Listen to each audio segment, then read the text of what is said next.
I think disruption is innovation. I think doing something different is what we consider innovation. It doesn't mean that you have to recreate the entire wheel.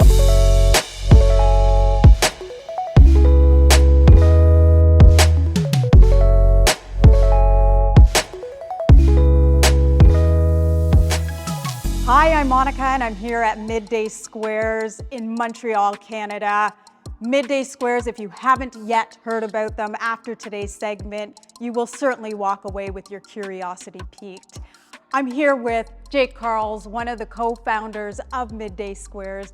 Jake, I am so thrilled. Tell me about Midday Squares, the brand. Midday Squares is a chocolate company. We're trying to build the next biggest chocolate snacking company worldwide. Forget about just Canada, United States. We're trying to go global.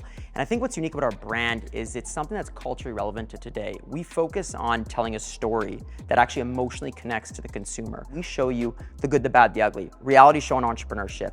Nothing about the product, more about how we build this business to hopefully a unicorn status or a failure. And I say both because it's possible that both can happen. And what that does is it creates a deeper connection with the consumer. When you go to that grocery store, you feel like you're buying from someone you know, a neighbor, a friend, or a family member. So that's the narrative we're trying to portray.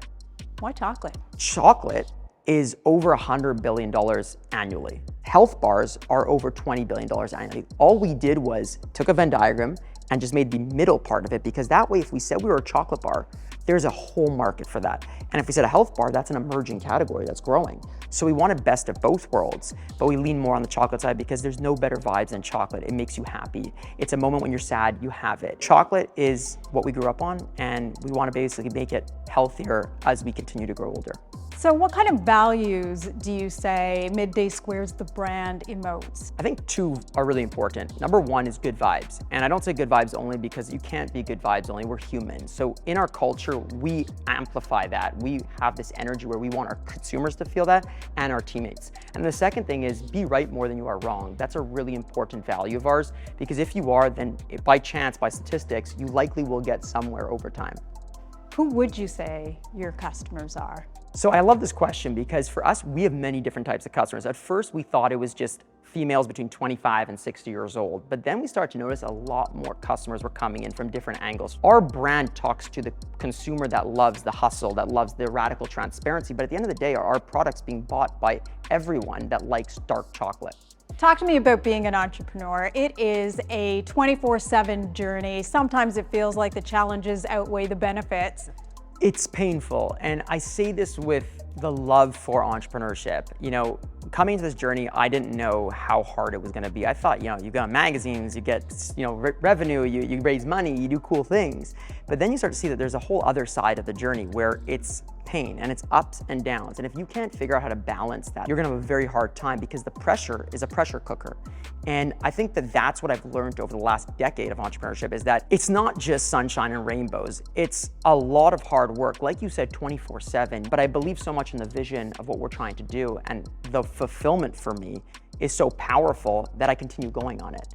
Where do you see Midday Squares in the next 5-10 years? I mean, when I put my business hat on, are you building yourself up to potentially be acquired?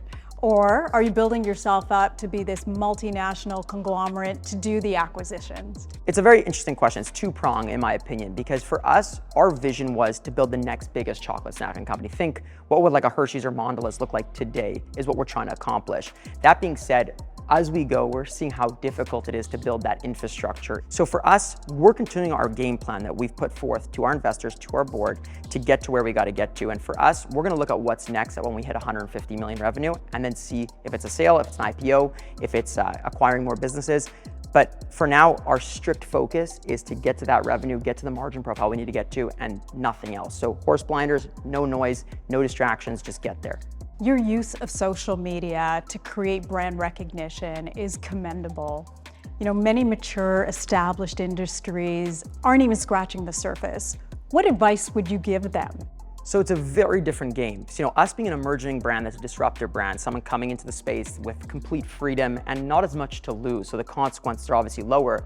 I think what we all have in common though is authenticity. So if you as a brand find your authenticity, you have a real chance of connecting with today's consumer, because today's consumers are craving genuineness, realness, some sort of authenticity. And I think that it doesn't have to be like what we do when we show everything behind the scenes. It can just be something like, what does your brand stand for? And tell that story every single day. So tell me about what you love the most about your role. My role is unique. I am the chief rainmaker, and what that means is I bring in the relationships for the Midday Squares. My goal is to simply get you to like me, to then become a Midday Squares fan. And then my team asks me to give them my Rolodex when they need help with something. So my day-to-day is simply make noise and be unapologetically myself. That's my favorite part, is that I get to be me every day. You know, your product, your strategy, your marketing approach are all truly innovative. Help me understand what innovation means within the four walls of Midday Squares. I think disruption is innovation. I think doing something different is what we consider innovation. It doesn't mean that you have to recreate the entire wheel, but changing slight little things that are relevant today. We actually do our own manufacturing. We stay true to that because that allows us to have something that's on the market that's completely different in terms of the taste profile, in terms of the texture that you have, but also, like I said, the marketing is also an innovation. So that creates an umbrella that we call Midday Squares. Midday Squares is authentically Canadian. It is made here, it started here, here being Montreal. Why Montreal?